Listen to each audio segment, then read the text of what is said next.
Hello అండి. Welcome to కన్నా food world. ఈరోజు రెసిపీ కాకరకాయ పచ్చడి. మీకు కాకరకాయ అంటే ఇష్టం లేకపోయినా సరే ఒక్కసారి ట్రై చేయండి, డెఫినెట్గా నచ్చుతుంది. ముందుగా కాకరకాయలని వాష్ చేసుకుని పైన చెక్కు లైట్గా తీసుకుని వాటిని రౌండ్గా కట్ చేసుకోవాలి. దాంట్లోనే కొంచెం సాల్ట్, పసుపు వేసుకుని బాగా కలుపుకొని పక్కన పెట్టుకోవాలి. ఇప్పుడు ప్యాన్లో పావు టీ స్పూన్ మెంతులు, ఆవాలు తీసుకుని డ్రై రోస్ట్ చేసుకోవాలి. అదే ప్యాన్లో డీప్ ఫ్రైకి సరిపడా ఆయిల్ వేసుకోవాలి. ఆయిల్ కొంచెం హీట్ అయిన తర్వాత కాకరకాయ ముక్కల్ని వేసుకొని బాగా ఫ్రై చేసుకోవాలి. వీడియోలో చూపిస్తున్న కలర్ వస్తే సరిపోతుంది. ఈ కాకరకాయ ముక్కల్ని తీసి పక్కన పెట్టుకోవాలి.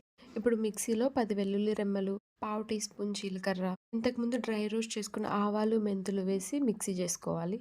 మనం డీప్ ఫ్రై చేసుకున్న ప్యాన్లోనే పప్పు కూడా వేసుకుని పూర్తిగా చల్లారనివ్వాలి.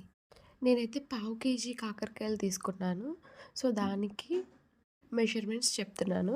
పావు టీ స్పూన్ ధనియా పౌడర్, మనం మిక్సీ చేసి పెట్టుకున్న వెల్లుల్లి powder, 2 table spoons salt, 2 table spoons కారం అండ్ పోపు వేసుకున్న ఆయిల్ మొత్తం వేసి మొత్తం మిక్స్ చేసుకోవాలి.